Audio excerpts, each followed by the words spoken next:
Okay, I'm privileged to be here in Ghana, and thank you so much for inviting me. And I have come quite a long way to get here, unfortunately. I went from Sydney to Tokyo to London and then down to Ghana. So I think when I arrived last night, I thought, oh, at least everyone here speaks English and people will understand me, because in Japan it's quite alienating because so few people speak English.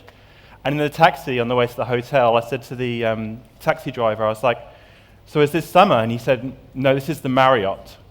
I thought, okay, maybe my accent's still going to be an issue. But welcome to my talk. So I basically want to talk about, there are 20 million developers in the world, which is a lot.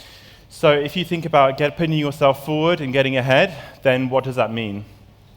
So the things I want to cover are basically find out why you would want to get ahead, picking a skill set that you want to focus on, setting some goals for yourself, finding more time to actually learn and achieve the goals, which is always the challenge, and then lastly, how to nail interviews.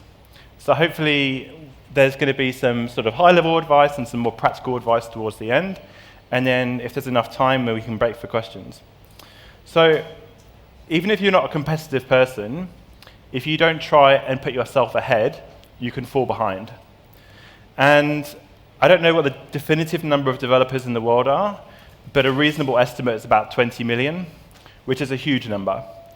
And the majority of these are categorized as beginners, which in itself doesn't make any sense. But if you look at how most sites or jobs categorize developers, they would say that 70% of them are beginners. So basically, what I'd like you to think about is that every week, tens of thousands of new people are learning to code. And if you can find a way to put yourself ahead by focusing on your skill set and improving your skill set, then you can accept fewer compromises when you're looking for work, because there is no such thing as a perfect job. You can find jobs, and there'll be 8 things that you really like about it, and maybe 2 things you're not so keen on. But you want to put yourself in a position where you have to accept fewer compromises. And then lastly, miss fewer opportunities. So if you see an opportunity come around for a really cool company or in a really interesting place or for a really cool technology, you don't want to miss that opportunity. So if you can do the preparation in advance, get yourself ahead, get yourself prepared, then you've got the best chances of getting that opportunity. So before we get into things, I want to acknowledge something probably quite obvious, which is that I'm speaking about this, and I probably come from the most privileged group in the development world. So I've never been turned away from an opportunity because of my gender, the fact that I speak English, my race, anything like that. So whilst this is super important, there are people who may have a head start, but that's not what this talk is about. So I just want to acknowledge it, first of all, and say that I'm very much aware. And even when putting this presentation together, actually, I was trying to find images for the presentation, and I was using those stock image sites, looking at pictures of developers, and all the ones it gave me looked like me. And I tried changing the search criteria a little bit and adding in developers Africa, and it immediately switched like this to pictures of people, poor people chasing after a camera, and it just, nothing was more obvious at how that kind of instinct, I guess, kind of makes itself prevalent. So I just want to acknowledge it at the beginning of the talk, but this talk is not about me, it's about you. So I just want to say, let's move on. This is not the talk, but there's lots of ways we could talk about that. So next, first thing I want to talk about is survivorship bias. Does anyone know what survivorship bias is? Okay, a couple of you. Okay, here's the perfect picture to describe what survivorship bias is. ALEX HONNOLD, who's one of the best climbers in the world, this was an article about him and how he climbed one of the hardest walls in the world without a rope. This is my anecdote for what survivorship bias is. So basically, when you're reading about either how to be successful or how this person achieved this, there is so much survivorship bias in stories. Survivorship bias means that if somebody is successful, they will give you advice which is based on their success and their path. But people don't know which of the decisions they made were the ones that led them to where they are today. So the fact that they've got there is the survivorship bias. So ALEX HONNOLD is giving a talk about this, but that's only because he didn't fall off. So this is super important because you'll see a lot of books like this, which will be normally people with their arms crossed, looking very confident. And they'll give you 12 steps, 20 steps, but those are the steps that work for them, and they won't necessarily work for you. So the advice I want to give is very general advice, but it's not based on my experience, it's based on people that I've worked with or people that I know. So let's talk about goals. So the rest of my talk is going to be Mario themed, sorry. So I've met plenty of developers, and if you ask them if they're an expert, the vast majority would say no. And there's a great podcast called Developer on Fire, and they interview all sorts of different developers. But even ones which are very, very famous, they ask the question, do you feel like you've made it? And the answer is overwhelmingly no. And the reason I want to bring this up is because when you think about what you would like to be in the future as a developer, just saying that I want to be a successful developer as a goal is very vague and very, very hard to achieve because you haven't actually laid out what that means. So this is basically not how things work. You don't get to the end and you've achieved everything and now you're a successful developer. It's actually more of a story in terms of small goals, medium goals, and big goals, which I'm going to talk about now. So I think the most important thing is that being a developer is about continuous learning and also sharing your skills with others. So let's talk about goals. So if you wanted to set a goal for yourself, and the first thing you did was to write down a goal, and it's a whopping great big goal, then that would be like playing Mario, and basically nothing happens until you get to the boss, and you have to defeat the boss. And maybe you fail the first time, the second time, the third time, and you're going to feel really defeated really quickly. And the thing I want to advise people to do is to first off start by setting small goals. So set yourself a goal that you think is achievable, because when you set small goals, it feels good because you can achieve them. And when you've accomplished something, it gives you more confidence. So in terms of your goal setting for your skills or your career or your development, my number one piece of advice is don't set big goals first, set small goals first. Because achieving those goals helps you build confidence and work your way up to medium-sized goals. And once you've worked your way up to a medium-sized goal, let me give you an example. So a small goal might be learning a new way to use an API. So you've been using, I don't know, the mock API, for example, and you want to learn how to use it differently, or you want to learn how multiple inheritance works in Python. So you could read a tutorial, you've practiced it, you've done it. So that's a nice small goal. That's something you can accomplish in a day or a couple of days. And once you've done it, you say, great, I've achieved something, and then you can set yourself a medium goal. And doing lots more of these basically just helps you build momentum and keep practicing and building your skill set. If you play Mario a lot, you'll recognize as well that you can use that medium goal to kill the big goal. So sometimes you learn things on the way which help you achieve the big goals. So a medium-sized goal might be learning a new language, for example, or learning a new framework. And a big goal might be that job you've always wanted, or to start off on a different career path. There could be a number of things, but you need to do them in steps. Okay, so when it comes to picking a skill set, some of you might have heard the expression, jack of all trades, master of none. Have people heard that before? Okay, cool. So when it comes to, this is very true with developers. If you think about your skill set and you list out your skills, if you said, I know a bit about HTML, a bit of CSS, a bit of Python, a bit of testing, and a bit of JavaScript, this is the jack of all trades, master of none. And the recommendation has been to have one thing that you can focus on and specialize in. So what I want to talk about is actually a slightly different approach, which is to have a combination of both. And this looks like a letter T, which is why it's called a T-shaped skill. So the idea with the letter T is that you know a little bit about HTML, a little bit about CSS. These could be anything at the top. It doesn't have to be these technologies. But there's something that you specialize in. And that one thing, your goal is to go deep on that thing and build your skills in that area. So if it's Python, then maybe if you're a web developer, that could be Django, PyTest, the request framework. The advantage of being a T-shaped skill is that as you look at different job opportunities, they will know you as an expert in different areas. So if you say, I'm a web developer, but primarily I'm a Python developer, then when you go and interview for a company and they're looking for Python web developers, you're going to get prioritized over someone who just says, I'm a web developer. So this is the T-shape. So the important thing about the T is that a lot of these things change frequently. So knowing a little bit about HTML does change, not very often, but it does.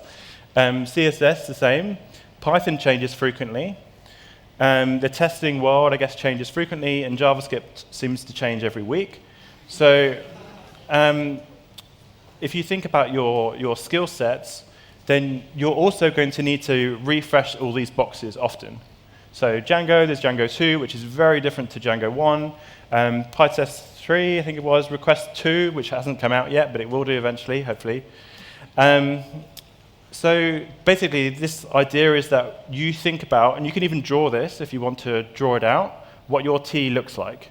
And just make sure that you're refreshing those boxes so that you're keeping up to date. OK, now I want to introduce something else. If you are a T-shaped developer, then you're basically standing on one leg because you've put your focus and expertise into one place. Now, you might either come across opportunities or jobs or platforms that you need to work on, or maybe you get seconded into a project where people need a second pillar. So my recommendation as you build up your skill set is to actually think about having two specialties. If you're a web developer, then that would be Python and JavaScript, for example. And if you wanted to focus on JavaScript, you'd probably want to learn React or Angular or something like that, EC6 and TypeScript. So it would be to have two things that you can specialize in. This is not about having a two-dimensional grid of every technology, because that's completely unfeasible. It's about having one area of specialty and then building on a second. So some people call this a pie-shaped skill set, but I think it looks more like an 80-80 from Star Wars. So I'll cover this at the end, but think about this kind of model when you're going. So when it comes to expanding your skill set, you've got your 80-80, and you've got your broad set of skills that you've learned, if they're in web development, for example, and then you've got your depth, either in back-end for Python or front-end for JavaScript. And then your goal should be to go in two directions. One should be to go broad but narrow, and the other one should be to go deep. So if you're going broad and narrow, it would be to learn new things, whether they were technologies or soft skills, but just learn enough about them, because there is only so much you can learn in a given year, and we'll talk about this in a minute. But always keep your eye on what's coming. And the next slide, you'll see why. And the second thing is to continue developing your expertise downwards. So basically, the way you should think of it is that you want to take your 80-80 model and make it stronger and bigger. The goal is not to have 10 specialties and know everything about everything, because it's completely unfeasible. Does that make sense? Cool. OK, so why should you go broad? This map is, it actually goes from 1950 to 1998, I think it is. But you can't see the names. Basically, it's a really cool chart. It shows programming languages and how they inherit from each other. Python's actually in here somewhere. But the reason I want to show this is because when you think about the lifespan of your career, if you're working for 30, 40 years, technology changes drastically every 3 to 5 years. So most of what you know now, you're going to have to relearn in the next 3 to 5 years, and again, and again, and again, and again. So saying, I'm going to tie myself to Python 3, and that's the thing I know, and that's going to keep me going for my career, things change often. So when I showed the 80-80, and I'm saying go wide but shallow in different areas, that's because different technologies and different things will come around. Python's not going anywhere. So yeah, Python's basically one of the pillars over here, and it inherited from different languages, and then other languages have been inspired by Python. So things do change, and during your career, frameworks will come and go, different approaches and different design styles will come and go. So being able to be good at learning and learning new skills and keeping on top of things will be very beneficial. However, there are so many distractions day to day that saying that you can learn new stuff and keep up to date with technology is great to say, really hard to do. So there's a few things I kind of want to share as tips about finding time to do more. And the do more might be practicing your coding, it might be learning something new, it might be collaborating with your coworkers more, it might be mentoring somebody. So if you've got that T-shaped model that you want to develop towards, you're going to need to be slick and effective to build out those blocks. So first thing I want to say is that focus makes you faster. Increasingly, more and more countries are actually saying that working days should be 6 to 7 hours. The reason is because the brain gets tired. If any of you have ever done a problem-solving mission that you started at 9 o'clock in the evening, and you looked at your watch and you're like, wow, how is it 2 a.m. already and I still haven't fixed this bug? It's because the brain gets tired. And you need to draw lines to stop yourself from doing that sometimes. So focus makes you faster. And there's lots of ways that you can focus. One, turn off notifications on your phone as much as you can. Strongly recommend doing this. Somebody told me this, and it has completely changed how I do things.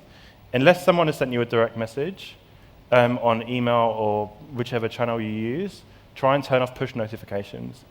Having your phone next to you when you work or when you're researching is such a distraction, especially on your laptop or your computer. If you've got desktop notifications pinging all the time, it just switches your brain and you lose focus. Next thing, block and turn off social if you want to focus. There's some cool apps actually. There's one called Self-Control for Mac, which you can actually blacklist social media websites for like a given amount of time. So you can say, don't let me go on Reddit or Twitter or whatever for the next 3 hours. And once you've turned it on, you can't turn it off. So if you really need to focus and get something done, there's some really cool tools you can use to do that. And last, this is not for everybody, but go easy on the caffeine. It's awesome for helping you focus for about 10 minutes. And then it's a downward spiral from there, especially sugary drinks are the same. But yeah, keep yourself hydrated. It's good for the brain. That's my only health advice for this entire talk. Okay. So timeboxing.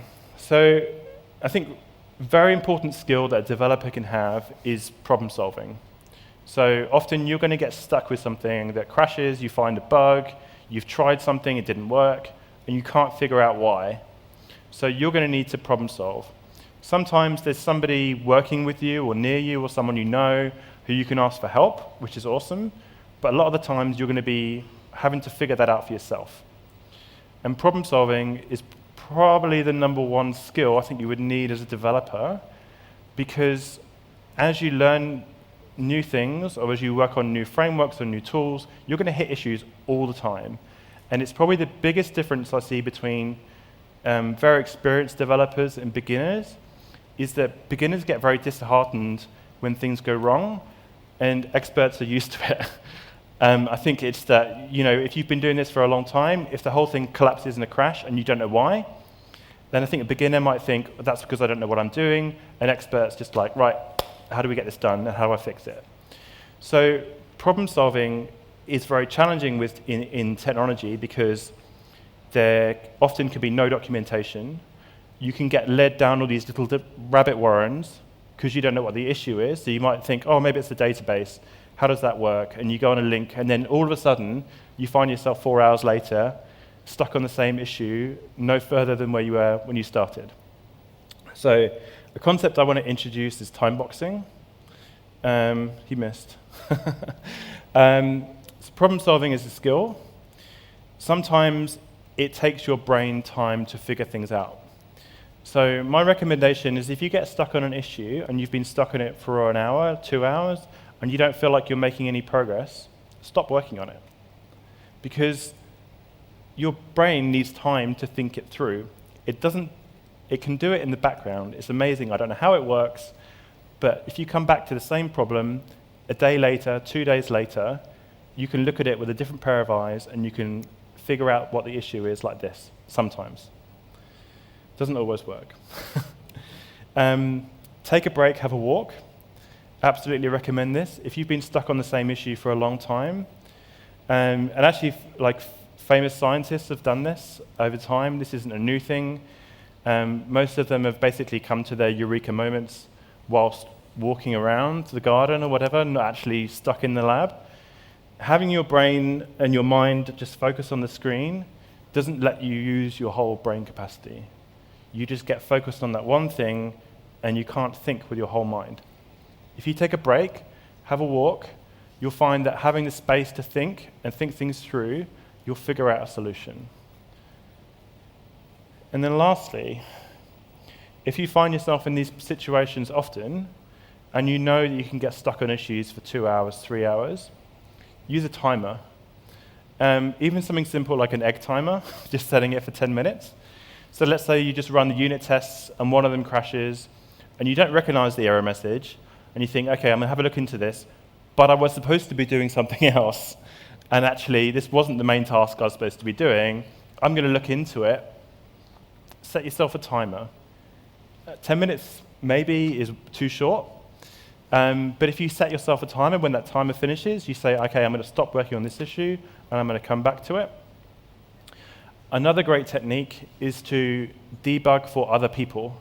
So if you're working in a team in a space, and you recognize that a colleague has got stuck on an issue, even if you're not an expert, actually even more so if you're not an expert, if you just go over to them and say, hey, what are you stuck on? And ask them to explain it to you. And they'll actually find that by explaining the issue to you, it will help them figure out what the issue was. There's Trey Hunter has actually got a really cool technique called rubber duck debugging. And basically, if you don't have a colleague who you can talk to, you get a rubber duck instead. And you put the rubber duck down, and you explain to the rubber duck what the issue is. And through mutual conversation and intelligence, the rubber duck helps you to figure out the whole thing. Cool. So timeboxing ultimately can be used not just for debugging and solving complicated issues, but also for setting out your day and helping you focus and do more. Next, I want to talk about learning to learn. So if you think about your AT-AT and all the boxes you need to refresh, and you want to go broad and you want to go deep in a particular couple of areas, you're going to need to get really good at learning new technologies or new skills or new approaches or new frameworks. This is probably one of the hardest things to do. Learning to learn new things is very challenging. And the thing I think that puts most people off is that they often think about going back to school and being kind of disciplined or being very bored in class. But learning doesn't always have to be like that. And there's a few tips that I have for you. Number one, find the right space to learn. Sitting at your desk on your computer might not be the right space for you. You might find that you have too many distractions. You might find that staring at a screen, trying to concentrate, doesn't work. So for me personally, as an example, I've consumed probably thousands of hours of video courses on Pluralsight and YouTube, and I found that actually watching them whilst doing the ironing was the best space for me, because it's something that's time-consuming. You can't go anywhere. It doesn't take any brain capacity, and you can just focus on the TV, and you can listen and learn at the same time. So that worked for me. I used to do that every Sunday for 3 hours. You might find that listening to things is much better for you. You might find that doing them whilst doing exercise works. Just try different approaches. If you've picked something and it's not working, don't beat yourself up about it, just try something else. Secondly, find the right time. We're all different. Some of us, our brains are more pliable first thing in the morning. Some of us are the absolute opposite. So myself, if you tell me anything pretty much before my third cup of coffee, you're not going to get a very intelligible response. So for me, sort of like early afternoon works really well, but that's only from trial and error. So if you want to learn stuff, normally a couple of hours is a good amount. Don't try and do a whole day of learning. Your brain just doesn't have the capacity. You can't stay focused long enough. Find a time that works for you. It's when you feel alert, when you can focus. That might be nice and early in the morning. It might be before lunch. It might be late in the evening. It might be 1 in the morning if you're one of those people. But just trial and error. Just experiment, see what works. Next, find the right content. Books work for some people, not for others. Video courses work for some people, not for others. Blogs, lectures, hands-on labs, tutorials, each of these are very different styles, and they work for some people and not for others. Just because somebody's recommended a video course to you, and you've got an hour through it and you just can't watch any more of it, or you've watched an hour of it and you can't remember a single thing the lecturer said, that doesn't mean there's anything wrong with you. It means that style is not right for you. And there are lots of options.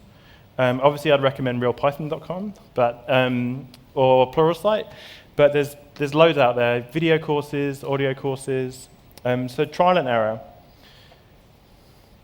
And then lastly, and this probably goes back to one of my points at the beginning, is to pay it forward. One of the best ways to learn something is to teach it, which, when you say it out loud, doesn't make any sense. But actually, a great way to reinforce learning is to have to explain it to other people. So when I say pay it forward, I'm saying as you're learning something, let's say you're learning Django, and you're about a year into learning Django. Talking to someone who's a month into learning Django and teaching them how the user model works, for example, or how the admin pages works, or how basic views work, is a great way for you to reinforce your learning and also pay it forward. Especially if someone's gone out of their way to coach you or teach you in the past, then it means you can pass that on to somebody else.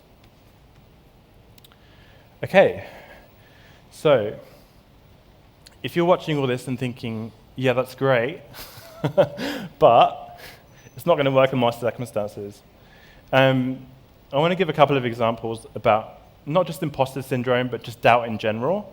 I think doubt about your own capabilities and your ability to focus and learn new things. Even preparing for this talk, I had in my notes initially put talk about imposter syndrome, and then I freaked out because I was like, I'm not qualified to talk about imposter syndrome. And then I was panicking about it, and I was like, how am I going to explain this? So, yeah, ironically, I think probably the best way to explain it is that imposter syndrome, feeling like you're going to get caught out, that you don't know what you're doing, or that you're kind of fumbling your way through, but you don't really know what you're doing, and someone's going to figure that out at some point. And a good way to think of this is that doubt is birds flying around your head, and there's nothing you can do to stop them. You can't stop doubt. You'll always have these little birds flying around your head, keeping in your ear all the time. What you can do is stop them from nesting in your hair. So you're never going to ignore the doubt, just don't let it settle. That's my piece of advice. But sometimes it's extremely hard. So my last 3 Real Python articles, they're completely freaked out on every single one. The first one was about testing, and spent a lot of time putting it together and published it and asking people for feedback. And my worry was that somebody who really knew what they were doing would read it and be like, what is this idiot talking about? None of this stuff's true. That's wrong. And it's hard and it's difficult. But like I say, you're never going to stop the birds from flying around your head. Just try and stop them from nesting in your hair. Another example for me is So my name's Anthony Shaw. There's another Anthony who I look up to called Anthony Satile. And he, to me, is like the much more successful version. So he contributes to Core PyTest. He has like a video blog, video tutorials.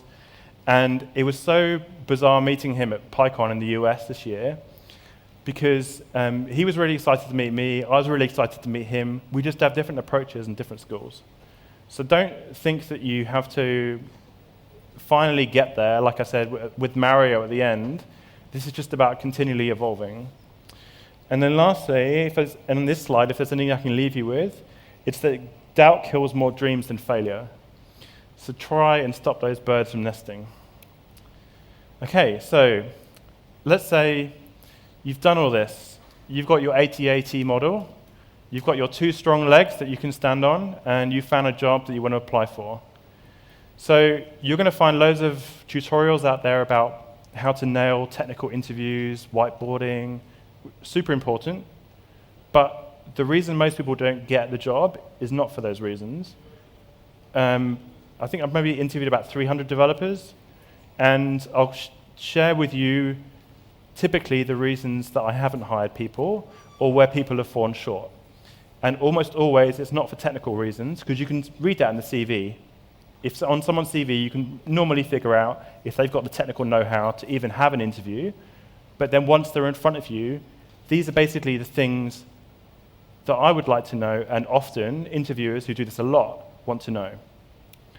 Number 1, why are they leaving their last job? If you haven't prepared an answer to that before you get in there, and the answer is either uncomfortable or you haven't really thought it through, it makes the interviewer uncomfortable. So if the reason is genuinely, the reason most people leave their jobs is because they don't like or get on with their manager. So if that's the reason, think beforehand how you're going to explain that in the interview, please. Secondly, do they have the skills we need? And those are not all going to be technical. So saying that you know the latest version of this framework or you do this is going to be good enough to get you in the door, but there's going to be other skills. Do you know how to work in an agile team, for example? Do you know how to do stand-ups? Do you know how to peer with people? Do you know anything about unit testing? Do you know how to debug the build, for example? So do they have the skills they need? Before you go to the interview, read the job description, because you know what skills they need because they will put it in the description. The number of people who I've interviewed who haven't really thought through what we've said in the description is astonishing, so please prepare. Thirdly, will they work well with others? If you're working in a team environment, it's not just important that you know what you're doing, it's important that you can work with the rest of the team. This is hard to figure out in an interview, but there's lots of subtle questions you'll typically get asked. They rarely ask, do you work well on a team? Because that's really obvious and really easy to answer. But they'll be looking for other things, like, have you got stories about how you've collaborated with people? Have you got stories about how you've taught people on the team? How does that work? This is really important. Interview people who are technically absolutely brilliant, but not hired them because their ego didn't fit through the door. And this is super important because it links to the previous one. So whilst it's important to have confidence in an interview, sometimes it's not super appropriate. So just please tone it down sometimes. And then are they going to learn new things? So that links to the previous slides that I've raised. Cool. So, sorry, I missed the really, really important one. Are they going to ask for help? If you're in a team and you get stuck, you don't need a rubber duck with you. If you've got a manager that either knows what they're doing and they've got experience, so you've got team members who've got experience, then being able to ask for help is a great thing. And it also links to, I think, a point about the ego. So if you're able to say, I'm stuck on this, please can I get some help? It's a great thing as a manager for a developer to have. So in summary, think 80-80. Refresh your skills often. This is not a quest that you suddenly complete. Learn to focus. It'll be a really fantastic skill. Learn to time box. You'll find that you don't get drawn down rabbit warrens all the time. Learn to learn, and learn to learn new things. And like I said, there's ways to do that. It's a skill. You have to learn to learn. Doubt is your enemy. And prepare and prepare and prepare some more before you go to an interview, please. So lastly, this is my website. This is my email address if you have any questions. And that's my Twitter handle. Thank you very much. Thank you so much, Anthony. Thank you once more to Anthony for coming all this way and sharing that with us. Thanks, everybody.